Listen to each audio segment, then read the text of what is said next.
Les amis, bonjour. Quand l'actualité est présente, l'opportunité se présente de vous faire un nouveau numéro de Flash News. Ce week-end, au Japon, nous avons eu droit à un nouveau salon Tamashii. C'est donc l'occasion pour moi de faire un retour, un bilan sur ce qui nous a été présenté. Dans un premier temps, même si le terme salon a été utilisé, il faut plutôt voir ceci comme un événement, plutôt comme une exposition qui a été faite dans le sous-sol d'une boutique afin de présenter les dernières nouveautés de la gamme Sensei. Je me suis permis de classer cette exposition en 7 points distincts, 7 ensembles de figurines que nous allons regarder ensemble en détail. Le premier ensemble ne présente aucune nouveauté, c'est un lot de figurines que nous connaissons tous, nous avons tous vu et revu, et que nous possédons presque quasiment tous en intégralité dans notre collection. C'est l'ensemble des 12 chevaliers d'or en version EX. Donc bien sûr, rien de très étonnant à voir ces chevaliers-là présents lors d'une exposition.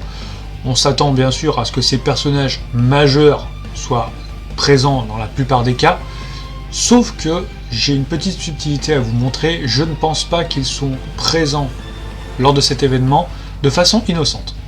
Derrière chaque chevalier, vous pouvez voir une petite esquisse de temple.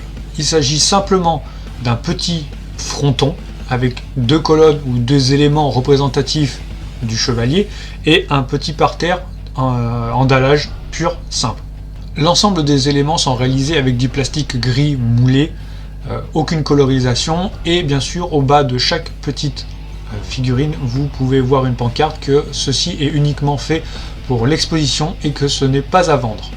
J'ai quand même un petit doute sur ce dernier point, que ce n'est pas destiné à la vente, parce que vous ferez attention que Bandai a fait en sorte qu'il y ait un point de fixation pour faire tenir la figurine debout sur chaque socle, que chaque socle bien sûr est adapté au personnage qu'il présente, et que la réalisation de ces petits temples a l'air d'être déjà très aboutie, qu'on n'a pas l'air d'être au stade de prototype. Ça ne m'étonnerait pas que dans les mois qui arrivent, on n'entende pas une petite news d'une future commercialisation de ces temples-là. On passe ensuite sur le deuxième ensemble, un ensemble très simple qui ne comporte que 3 figurines. Vous avez une figurine que l'on a déjà vue, revue, qu'on l'a déjà bon nombre de nous dans nos collections, c'est le Seiya V3 EX de chez Bandai. On ne va pas revenir sur cette figurine, on ne va pas s'attarder puisque ce n'est pas le point le plus important. Vous pouvez voir que derrière ce Seiya figure le Canon Revival qui lui doit sortir au mois de mai. Mais surtout, ce qui retiendra encore plus l'attention des collectionneurs, c'est que à côté de ce Seiya, vous allez trouver le Shiryu V3 qui lui sortira au mois d'avril. Donc sur cet ensemble-là, c'est la seule figurine qui présente un intérêt de nouveauté, quelque chose qui est une future sortie inédite en fait. On a ensuite un troisième ensemble, un ensemble qui est composé de la réédition Revival des 3 Chevaliers d'Acier. Je vous rappelle que nous avons déjà eu le show du Toucan l'année dernière, que l'Espadon va sortir très bientôt, puisqu'il est prévu pour le mois de juillet 2022, et que le Daishi du Renard nous a déjà été présenté dans des magazines de publication de figurines, donc on peut tabler forcément assez facilement sur une sortie pour la fin d'année 2022. Par contre, la figurine qui elle représente un intérêt un peu plus important, qui pourrait être la nouveauté de cet ensemble-là, c'est que derrière on peut voir un Babel du Centaure. Donc Babel, c'est pas la première fois qu'on le voit. Je vous rappelle qu'il nous avait été déjà présenté lors d'un premier salon qui était en novembre 2021, et le moins que l'on puisse dire, c'est alors, difficile de juger par rapport aux seules photos, seules vidéos que l'on a actuellement, et cette figurine n'en est encore qu'à l'état de prototype, mais entre la première version que l'on a vue au mois de novembre et la version qui nous a été présentée ce week-end, on a quand même l'impression qu'au niveau finition, l'ami Babel il a quand même pris une tarte dans la gueule. On passe à l'ensemble suivant, le quatrième ensemble, c'est l'ensemble des Chevaliers d'Asgard en version EX. Alors là, il y a de tout. Il y a de l'ancienne figurine, quand je dis ancienne, c'est de la figurine qui est déjà sortie. Vous avez donc un Siegfried de disponible, vous avez un Hagen qui est exposé, que nous avons déjà également dans nos collections. Figure également sur cet ensemble un site de Mizar, qui lui est également disponible au Japon et en Europe, mais bien sûr, son frère jumeau, Bud, qui lui encore n'est pas sorti, puisqu'il doit sortir au mois de mars On peut noter aussi la présence d'Alberic sur cet ensemble. On ne donnera pas une très bonne note à la personne qui a fait le posing, puisque Alberic est dans une pose statique droite, sans expression, ce qui est dommage. Et on va maintenant s'attarder sur les figurines nouveautés de cet ensemble. Une Hilda de Polaris en version Revival. Alors attention, ce n'est pas une version EX, c'est une version dite au format mid-close classique, mais en Revival. Là aussi, ce n'est pas la première fois qu'on voit cette Hilda de Polaris, puisqu'elle elle aussi avait été présentée lors d'un salon qui a été en novembre 2021. On peut voir que l'accent a vraiment été donné sur cette version Revival sur un nouveau visage pour Hilda de Polaris. La première version, qui date d'il y a quelques années, accusait quand même le coup au niveau des finitions, et Bandai semble vouloir rectifier le tir avec cette figurine. Et là par contre, où on va avoir un gros coup de cœur, moi perso, j'en suis déjà fan, c'est ce Seiya de Odin en version EX. J'en suis déjà fan, vous pouvez le voir sur le côté, il est déjà là.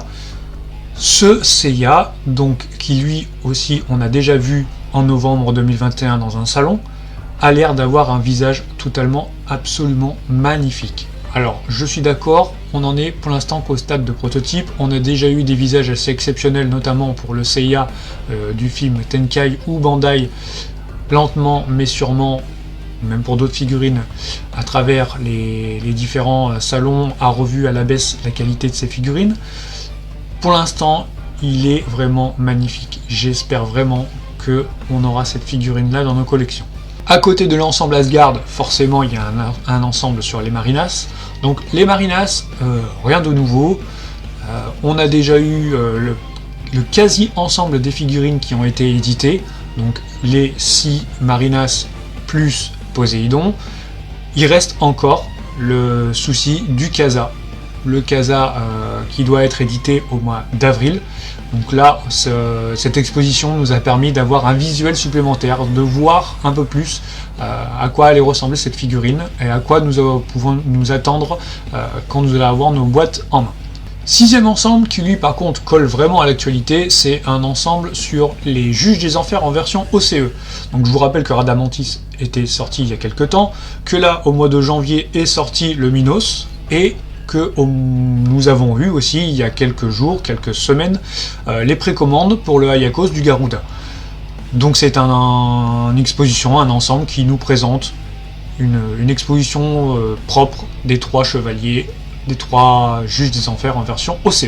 Et la réelle, vraie nouveauté de cette exposition, quelque chose que nous n'avons jamais vu avant, qui est vraiment exclusif, que l'on voit pour la première fois, c'est sur ce dernier ensemble, l'ensemble numéro 7, celui qui est lié à Elysion. Alors bien sûr, vous reconnaissez forcément sur cet ensemble un Hades EX, qui est déjà sorti l'année dernière, que l'on connaît tous. On reconnaît un Hypnos EX, que l'on connaît tous, qui sort actuellement au Japon, que l'on va bientôt avoir en Europe. La vraie exclusivité, c'est un premier visuel, une première exposition du Thanatos EX. Encore un petit point qui me fait dire que c'est une simple exposition et pas un salon. En général, sur des salons, à des fois, vous avez des petites infos croustillantes qui vous permettent de faire avancer le planning. Vous voyez par exemple sur ce Thanatos ou sur des figurines que l'on a déjà vues, on aurait pu avoir des nouvelles dates, quelque chose qui ferait avancer. Là, strictement rien du tout. On ne peut mettre aucune figurine supplémentaire au planning des sorties. Et un petit bonus, alors là par contre on ne sait pas si c'est quelque chose qui est uniquement prévu pour l'exposition, ce qui arrive à des fois chez Bandai Tamashii, ou c'est une figurine qui peut être plus tard commercialisée. C'est une petite Pandore en version enfant. Vous pouvez voir que sur sa petite plaquette, il n'y a pas de date, il n'y a pas de prix, il n'y a aucune info de plus. Est-ce que ça sera un bonus, par exemple, possible avec Thanatos? On ne sait pas encore, on ne va pas spéculer, on ne va pas faire de fausses idées, l'avenir nous le dira, wait and see. Voilà les amis, comme d'habitude, un format Flash News très court, concis, qui va directement à l'essentiel. J'espère que ce format et que cette 3e édition vous plaît encore. J'espère que vous aurez appris l'ensemble des informations qui se sont déroulées durant le week-end. N'hésitez pas à me donner en commentaire votre ressenti sur cette petite exposition, sur les figurines qui sont annoncées, celles que l'on a vues en exclusivité, celles qui vous plaisent pas. celle que vous avez envie d'acheter ou celle que franchement vous en ferez l'impasse sans vraiment aucune pitié. Voilà, libre à vous dans l'espace commentaire de parler de ce que vous avez envie. Quant à moi, je vous dis rendez-vous à très bientôt, soit pour un flash news, soit pour une revue de figurines. Restez branchés sur Sensei Nickles News et on se dit à très bientôt les amis. Ciao!